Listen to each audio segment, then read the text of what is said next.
Taste the Daily.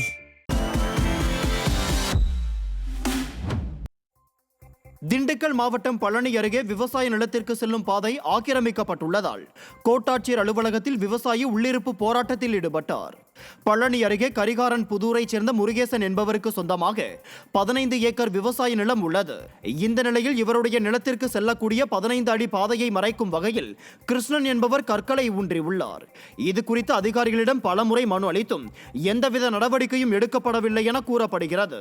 இதனால் ஆத்திரமடைந்த விவசாயி முருகேசன் பழனி கோட்டாட்சியர் அலுவலகத்தில் சமையல் பாத்திரங்களுடன் தர்ணா போராட்டத்தில் ஈடுபட்டார். செங்கல்பட்டு மாவட்டம் தாம்பரம் மாநகராட்சியில் போடப்பட்டுள்ள கான்கிரீட் சாலையில் பள்ளம் தோண்டி கழிவுநீர் குழாய் பதிக்கும் பணிகள் நடைபெற்று வருவதால் பொதுமக்கள் வேதனை அடைந்துள்ளனர். அனகாபுத்தூர் பகுதியில் 3 மாதத்திற்கு முன்பு போடப்பட்டுள்ள கான்கிரீட் சாலையில் தற்போது பள்ளம் தோண்டி கழிவுநீர் குழாய் பதிக்கும் பணிகள் நடைபெற்று வருகின்றன. இந்த பணி அலட்சியமாக நடைபெற்று வருவதால் அப்பகுதி மக்கள் விடியா திமுக ஆட்சி மீது அதிருப்தி அடைந்துள்ளனர். இருக்கிற காலகட்டத்தில் இருக்கிறது எல்லாத்தையும் டேமேஜ் பண்ணிவிட்டு இங்கே இருக்கிற மக்களுக்கு பாதிப்பு உள்ள பைப்பை எதுக்கு போடணும்? இருக்கிறது 20 அடி ரோடு, 4 அடி இந்த பக்கம் காவா, இந்த பக்கம் 2 அடி பாலாறு தண்ணி, நடுவில் சீவேஜ் லைனு. இதில் பவர் லைனு மேலே போட்டு போடுறாங்க அந்த பைப்பை.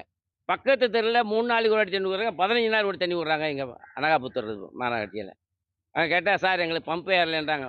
இன்ஃப்ராஸ்ட்ரக்சர் டெவலப் பண்ணாமல் ஒரு இது பஞ்சாயத்து இருக்கிறது தான் அனகாபுத்தூர் பஞ்சாயத்து தான். மக்கள் வரி போனால் கணக்கே கிடையாது. அப்படி வீணாக விரயம் பண்ணுறாங்க. திண்டுக்கல் மாவட்டம் தாமரைப்பட்டி அருகே 20 வருடங்களுக்கு பிறகு நடைபெற்ற மத நல்லிணக்க மீன்பிடி திருவிழாவில் ஏராளமான பொதுமக்கள் உற்சாகமாக கலந்து கொண்டனர். பெரிய மந்தை குளத்தில் நடைபெற்ற மீன்பிடி திருவிழாவில் ஏராளமான மக்கள் கலந்து கொண்டு பாரம்பரிய முறைப்படி மீன்களை பிடித்தனர். இதில் 1/2 கிலோ முதல் 25 கிலோ வரையிலான ஜிலேபி, கட்லா, விரால், ரோகு போன்ற மீன்களை பிடித்து மகிழ்ந்தனர். இந்த குளத்தை மீன்பிடி திருவிழான்னு சொல்லி அழிய விட்டுருக்கோம். இதே மாதிரி வருஷம் எல்லா ஜாதிக்காரங்களும் தான் இருக்குமா. இன்றைக்கி அந்த இதில் இருக்க மீன் வெறா மீன், அவிரி, கெண்டை, நம்ம தேலி, கட்லா எல்லா மீனுமே 5 கிலோவிலேருந்து 25 கிலோ வரலும் இருக்குது. எல்லா மக்கள் நல்ல முறையில் பிடிக்கிறாங்க. எல்லாருக்கும் நல்லா மீன் கிடைக்குது. 20 வருஷத்துக்கு பிற்பாடு குளம் பறிக்க விட்டு இப்போ குளம் அழிய விட்டுருக்கேன். ஒவ்வொரு மீன் 25 கிலோ, 20 கிலோ, 15 கிலோ, 17 கிலோ எல்லாம் பெரும் மீனாக விரா மீனாக கிடச்சிருக்கு. எல்லா மக்கள் வந்தவங்கெல்லாம் எல்லாம் சந்தோஷமாக எல்லாம் பிடிச்சிக்கிட்டு இருக்காங்க. இன்னமும் பிடிச்சிக்கிட்டு இருக்காங்க, இனிமேலும் பிடிப்பாங்க. சேலம் மாவட்டத்தில் உழவர் சந்தைகளில் காய்கறி விலை உயர்ந்து வருவதால் பொதுமக்கள் கவலையடைந்துள்ளனர். கடந்த ஒரு வாரமாக பல்வேறு மாவட்டங்களில் பெய்த மழையின் காரணமாக காய்கறிகளின் விலை கணிசமாக உயர்ந்திருந்தது. பச்சை மிளகாயின் விலை கிலோவிற்கு 100 ரூபாய் வரை விற்பனை செய்யப்பட்டது. தக்காளி, முருங்கைக்காய் உள்ளிட்ட காய்கறிகள் கிலோ 60 ரூபாய்க்கும் அதிகமாக விற்பனை செய்யப்பட்டு வரும் நிலையில் பீன்ஸின் விலை கிலோ 120 ரூபாய்க்கும் அதிகமாக விற்பனை செய்யப்படுகிறது. மழை தொடர்ந்து பெய்யும் பட்சத்தில் இந்த காய்கறிகளின் விலை மேலும் அதிகரிக்க வாய்ப்பு இருப்பதால் பொதுமக்கள் கவலையடைந்துள்ளனர். மதுரை மாவட்டம் வாடிப்பட்டி அருகே புதிதாக கழிவுநீர் கால்வாய் அமைப்பதில் முறைகேடு நடைபெறுவதாக புகார் எழுந்துள்ளது. மேலக்கால் ஊராட்சியில் உள்ள 8 மற்றும் 9வது வார்டு பகுதிகளில் கழிவுநீர் கால்வாய் செயல்பாட்டில் உள்ளது. இந்த நிலையில் அதே வார்டில் 140 மீட்டர் தூரத்திற்கு 8 லட்சம் ரூபாய் மதிப்பீட்டில் புதிதாக கழிவுநீர் கால்வாய் அமைப்பதற்காக பணிகள் நடைபெற்று வருகின்றன. அதற்காக பயன்படுத்தப்பட்ட மணல், சிமெண்ட் கலவைகள் தரமற்ற முறையில் இருப்பதாக அப்பகுதி மக்கள் குற்றம் சாட்டியுள்ளனர். எனவே விடியா மாவட்ட ஊராட்சி அதிகாரிகள் விசாரணை நடத்த வேண்டும் என அப்பகுதி மக்கள் வலியுறுத்தி உள்ளனர். கடலூர் மாவட்டம் விருத்தாச்சலம் வருவாய் வட்டாட்சியர் அலுவலகத்தில் திடீரென மின்வெட்டு ஏற்பட்டதால் அரசு அதிகாரிகளும் பொதுமக்களும் கடும் அவதிக்குள்ளாகினர். விருத்தாச்சலம் வருவாய் வட்டாட்சியர் அலுவலகத்தில் கடந்த 2 நாட்களுக்கு முன்பு ஜமாபந்தி தொடங்கி நடைபெற்று வருகிறது. இந்த நிலையில் வட்டாட்சியர் அலுவலகத்தில் திடீரென அரை மணி நேரத்திற்கு மேலாக மின்வெட்டு ஏற்பட்டதால் வருவாய்த்துறை அதிகாரிகள் மற்றும் பொதுமக்கள் கடும் அவதியடைந்தனர். விடியா திமுக ஆட்சியில் மின்வெட்டு தொடர்கதையாகி வருவதாக பொதுமக்கள் குற்றம் சாட்டியுள்ளனர். திருப்பத்தூர் மாவட்டம் நாற்றம்பள்ளி அருகே மின்கம்பங்கள் சேதமடைந்துள்ளதாக அப்பகுதி மக்கள் குற்றம் சாட்டியுள்ளனர். நாற்றம்பள்ளி அடுத்த மல்லக்குண்டா பகுதியில் சாலை ஓரத்தில் உள்ள 5க்கும் மேற்பட்ட மின்கம்பிகளின் சிமெண்ட் பூச்சுகள் உதிர்ந்து இரும்பு கம்பிகள் வெளியில் தெரியும் அளவிற்கு சேதமடைந்துள்ளன. மேலும் இந்த மின்கம்பிகள் எப்போது வேண்டுமானாலும் கீழே விழுந்து அசம்பாவிதம் ஏற்படும் நிலையில் உள்ளதால் அவற்றை உடனடியாக சீரமைக்க வேண்டும் என அப்பகுதி மக்கள் வலியுறுத்தி உள்ளனர். விடியா திமுக ஆட்சியில் அதிகாரிகளின் அலட்சியத்தால் பொதுமக்களின் பாதுகாப்பு கேள்விக்குறியாகி உள்ளது. திருவண்ணாமலை மாவட்டம் செங்கத்தில் தனியார் பள்ளியில் கூடுதல் கட்டணம் வசூலிப்பதாக கூறி பெற்றோர்கள் திடீரென சாலை மறியலில் ஈடுபட்டனர்.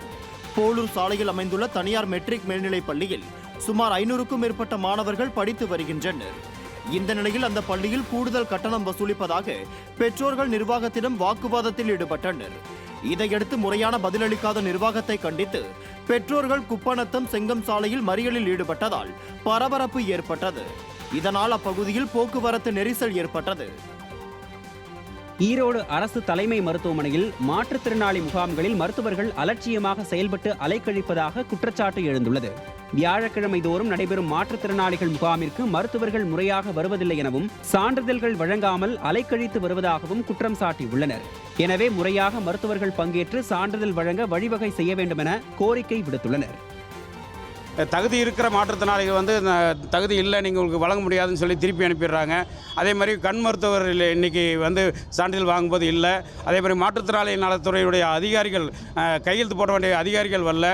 நாங்கள் ஒவ்வொருத்தரையும் இந்த மாதிரி குறையை கூப்பிட்டு சொல்லும்போது அவங்க தட்டி கழிக்கிறதா பார்க்குறாங்களோ எங்களுக்கு தீர்வு ஏற்படல. அதனால் இன்றைக்கி ஒரு 10 மாற்றுத்திறனாளிகள் இங்கே ஈரோடு அரசு தலைமை மருத்துவமனையில் தர்ம போராட்டம் உட்கார்ந்துருக்கிறோம். திருப்பத்தூர் மாவட்டம் ஆம்பூரை அடுத்த விண்ணமங்கலம் பகுதியில் செயல்பட்டு வரும் தனியார் காலனி தொழிற்சாலையில் போனஸ் மற்றும் மாத ஊதியம் வழங்காததை கண்டித்து தொழிலாளர்கள் தர்ணா போராட்டத்தில் ஈடுபட்டனர். கடந்த 2 ஆண்டுகளாக போனஸ் மாத ஊதியம் வழங்காமல் தொழிற்சாலை நிர்வாகத்தினர் காலம் தாழ்த்தி வருவதாக கூறி தொழிலாளர்கள் 500க்கும் மேற்பட்டோர் உள்ளிருப்பு போராட்டத்தில் ஈடுபட்டு வந்தனர். இந்நிலையில் எவ்வித நடவடிக்கையும் எடுக்கப்படவில்லை என கூறி 100க்கும் மேற்பட்ட தொழிலாளர்கள் தொழிற்சாலை முன்பாக அமர்ந்து போராட்டத்தில் ஈடுபட்டனர். திருப்பூர் மாவட்டம் தாராபுரம் அருகே கவுண்டச்சிபுதூர் ஊராட்சியில் நீர்நிலைகளில் குப்பையை கொட்டுவதற்கு எதிர்ப்பு தெரிவித்து அப்பகுதி மக்கள் குப்பைகள் மீது அமர்ந்து நூதன போராட்டத்தில் ஈடுபட்டனர். கவுண்டச்சிபுதூர் ஊராட்சிக்கு உட்பட்ட சுப்பிரமணியபுரம் பகுதியில் குயவன் குட்டை உள்ளது. இந்த குட்டையில் ஊராட்சி முழுவதும் சேகரித்த குப்பைகள் மாமிச கழிவுகளை கொட்டி வருவதால் அப்பகுதி மக்களுக்கு மர்ம காய்ச்சல், தோல் அலர்ஜி ஏற்பட்டு வருகிறது. இதனால் ஆத்திரமடைந்த அப்பகுதி மக்கள் குப்பைகள் மேல் நின்றபடி ஆர்ப்பாட்டம் நடத்தினர். புதுக்கோட்டை அடுத்த நமனசமுத்திரத்தில் கடைகள் மற்றும் குடியிருப்புகளை ஆக்கிரமித்திருந்தவற்றை நெடுஞ்சாலைத்துறை அதிகாரிகள் அப்புறப்படுத்தினர். நமனசமுத்திரத்தில் நெடுஞ்சாலைத்துறைக்கு சொந்தமான இடங்களை ஆக்கிரமித்து கடைகளும் வீடுகளும் கட்டப்பட்டுள்ளதாக வழக்கு தொடரப்பட்டது. இந்த வழக்கு தொடர்பான விசாரணையின் போது ஆக்கிரமிப்புகள் அகற்றப்பட வேண்டும் என உயர்நீதிமன்ற மதுரை கிளை உத்தரவிட்டது. அதன் அடிப்படையில் 16 கடைகள், கோயில் மற்றும் 48 குடியிருப்புகள் உள்ளிட்ட ஆக்கிரமிப்புகளை நெடுஞ்சாலைத்துறை அதிகாரிகள் அகற்றினர். இதற்கு எதிர்ப்பு தெரிவித்த அப்பகுதிவாசிகள் அதிகாரிகளுடன் வாக்குவாதத்தில் ஈடுபட்டனர்.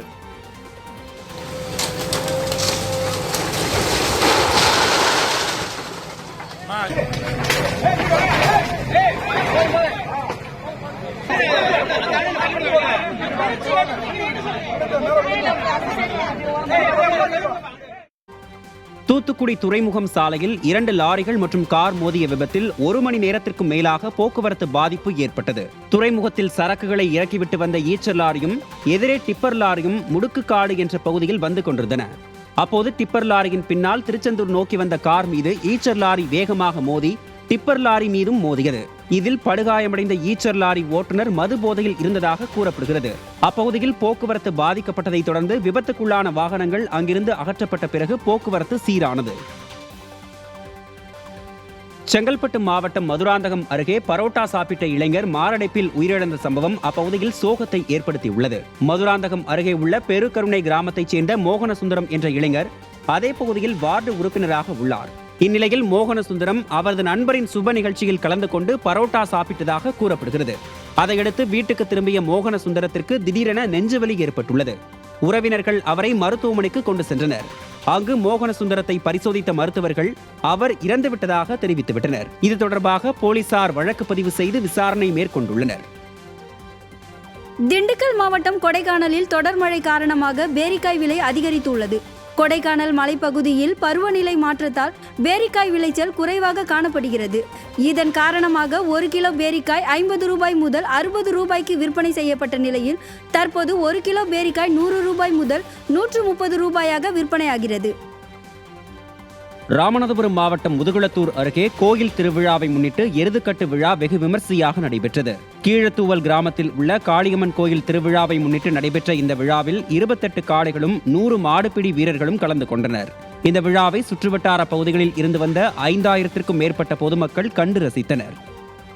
கோவை மாவட்டம் பொள்ளாச்சி மாட்டுச் சந்தையில் மாடுகளின் விற்பனை களை கட்டியுள்ளது. பொள்ளாச்சி மாட்டுச் சந்தையில் பக்ரீத் பண்டிகையை முன்னிட்டு பல்வேறு மாவட்டங்களில் இருந்து சுமார் 3500க்கும் மேற்பட்ட மாடுகள் விற்பனைக்காக கொண்டுவரப்பட்டது. இந்நிலையில் வழக்கத்தை விட மாடுகளை வாங்குவதற்காக பொதுமக்களின் கூட்டம் அதிகரித்தது. சுமார் 3 கோடி ரூபாய்க்கு மேல் மாடுகள் விற்பனை நடைபெற்றதால் விவசாயிகள் மகிழ்ச்சியடைந்தனர்.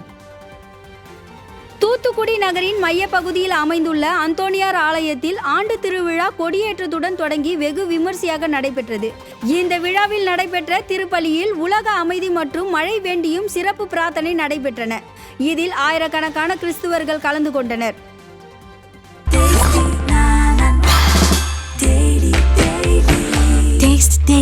Taste the Daily.